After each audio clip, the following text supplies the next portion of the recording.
শুক্রবার গভীর রাত থেকে পুরো বাংলাদেশে কারফিউ জারি করার পর সেনাবাহিনী শনিবার ভোর থেকেই রাস্তায় নেমেছে। ঢাকার রাস্তায় শনিবার সকাল থেকে সেনাবাহিনীর চেকপোস্ট দেখা গেছে বলে জানাচ্ছেন বিবিসির ঢাকার সংবাদদাতারা। সকাল থেকে ঢাকার বেশিরভাগ রাস্তা ফাঁকা রয়েছে, যানবাহন বা লোক সমাগম দেখা যাচ্ছে না। কিছু জায়গা থেকে বিক্ষিপ্ত সংঘর্ষের খবর পাওয়া যাচ্ছে।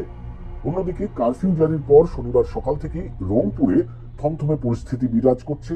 রংপুরের প্রধান সড়কগুলোতে টহল দিচ্ছে সেনাবাহিনী। এর মধ্যেও কোনো কোনো স্থানে সহিংসতার খবর পাওয়া যাচ্ছে। শুক্রবার রংপুরে সহিংসতায় 3 জন নিহত হয়েছিলেন। শনিবার সকালে ঢাকা নারায়ণগঞ্জ লিংক রোডের মৌচাক এলাকায় 3টি গাড়িতে আগুন ধরিয়ে দেন বিক্ষোভকারীরা। এর আগে